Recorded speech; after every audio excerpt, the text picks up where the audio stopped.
Waziri Kithure Kindiki anahutubu. Sijapata maelezo vizuri yuko wapi. Kwa hivyo moja kwa moja tusikilize, alafu kisha baadaye tutarudi hapa ndani ya studio kuendelea na maelezo yetu, leo tukiwa tunaangazia tatizo zima la maumivu ya hedhi.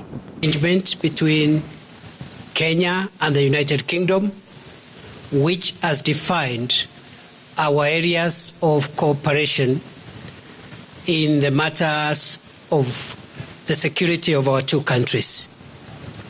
This arrangement began sometimes back in 2015, was refreshed in 2018, and we've just signed off a new phase to allow Kenya and the United Kingdom to continue collaborating in the fight against terrorism, in the fight against cybercrime, in the fight against organized transboundary crime, including, but not limited to, trafficking in persons, and also illicit financial flows, and a wide array of cooperation to ensure that our criminal justice system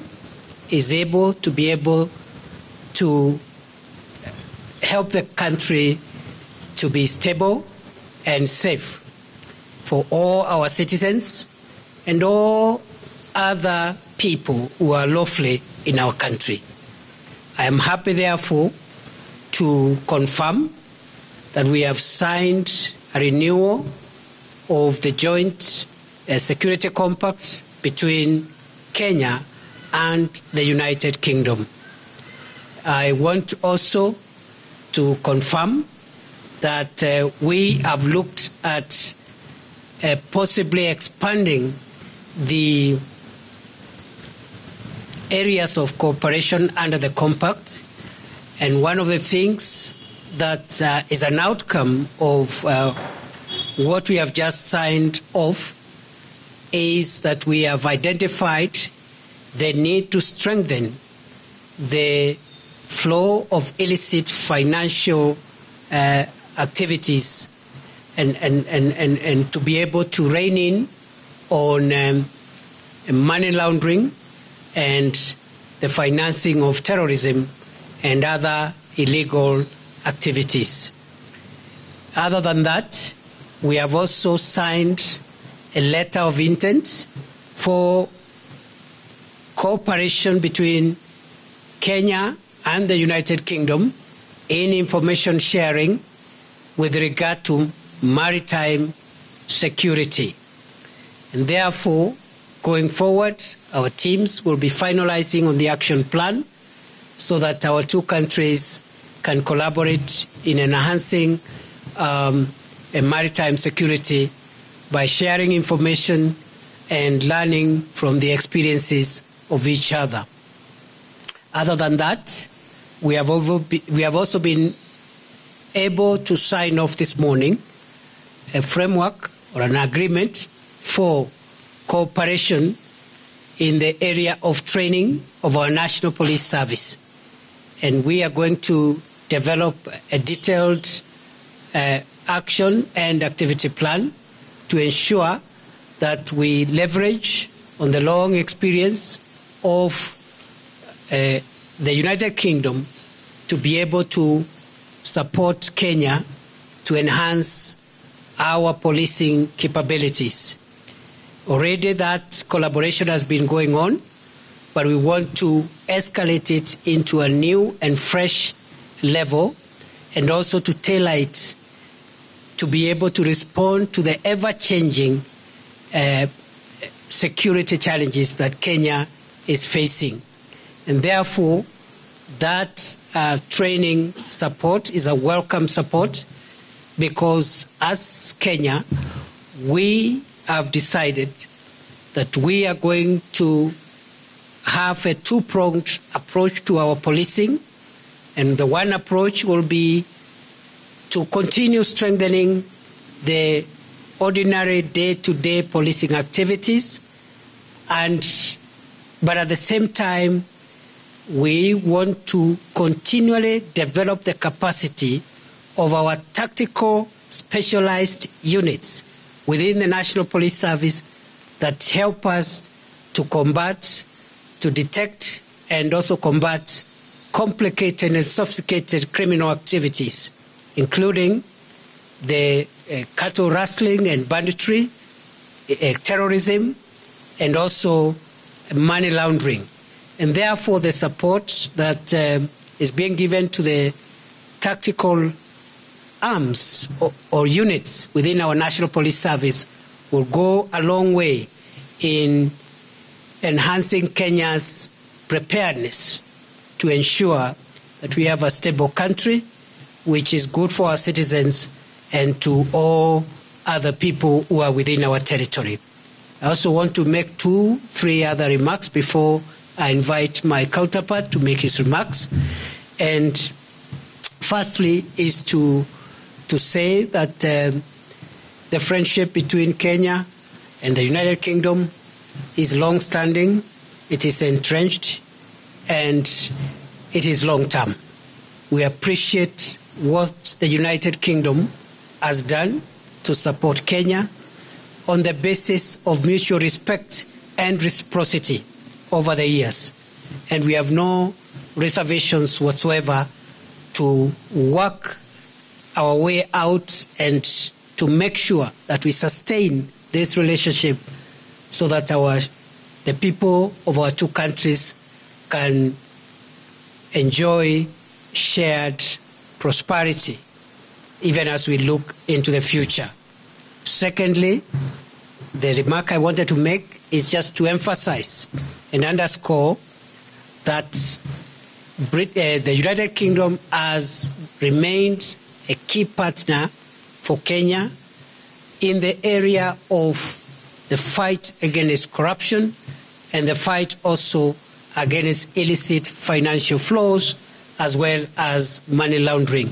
In that respect, we have been able to agree to a program whereby they will continue supporting us even as we manage that space, because just like terrorism, the flow of illicit finances is an international and transboundary criminal activity, and it requires international support, international collaboration.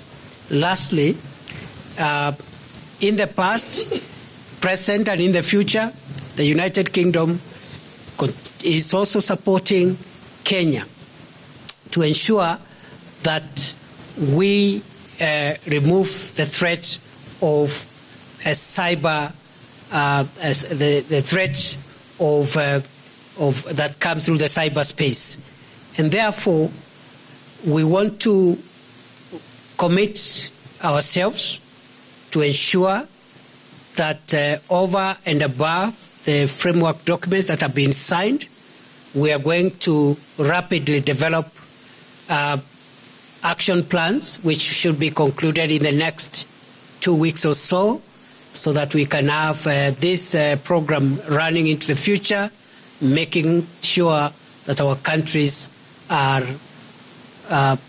aligned and looking at our stability from a common perspective. Otherwise, I think I want to leave it there. I will allow the Minister, Tom, to make his remarks, and after that, we will allow 1 or 2 questions, not because we are running away, but because the Minister is here on a very short time span, and he has a huge program, and we don't want to delay him. We would want him to achieve all the objectives of his trip. Minister, you are welcome to Kenya, and thank you for honoring us with your visit this morning. Thank you. Thank you very much indeed. It's an enormous pleasure to be with the Cabinet Secretary this morning. The agenda that he has set out has been one that we've been working on together for a long time. It's ambitious. It's based on the needs of both of our nations and all of our people, on reinforcing and securing the living bridge that binds us between the communities that live in either country and, for many of our citizens, in both. And it's about looking at the challenges that we all face. Because the reality is, as the Minister has set out this morning, as the Cabinet Secretary has set out this morning, the isolation of the old days doesn't exist anymore. The challenges that face the region at sea, on land, in cyberspace, challenge us both and challenge us together. And so working together is the only way to secure the British people, just as it's the only way to secure the Kenyan people. So this partnership, building on a long and deep history of friendship, is exactly what we need to be doing together. And I'm very proud to have a friend in Professor Kindiki, who is showing the leadership in fighting money laundering, corruption, terrorism and state threats, all together and all united. If I may, I'm going to use this opportunity as well to say thank you publicly to the Kenyan people for the participation of Kenyan troops in the coronation parade this weekend. It meant an awful lot to the King, and the Prime Minister mentioned it to me particularly, that seeing troops from Kenya there was a reminder of the depth of the partnership and the importance of the friendship. And it was very touching. So to you, my friend, thank you. It was a great pleasure to see them and to welcome them. Now, this document that we've signed today and the action plan that we're going to be finalising in the coming fortnight is a living document. Because just as our nations have evolved and changed, just as the opportunities for our people have developed, sadly too, the threats have changed too. And they will continue to change. And so what we've done today is we've laid the seed for a foundation that will grow in strength. And it will do two things. It will defend the British people, of course. That is why I'm here. And it will defend the Kenyan people. That is why you're here. But it will do one more thing. It will deepen Kenya's role as a regional power. And it will expand Kenya's voice as a global siren for what matters in this world. So thank you very much, Cabinet Secretary, for your welcome and for your friendship. It's a privilege to be here. Thank you.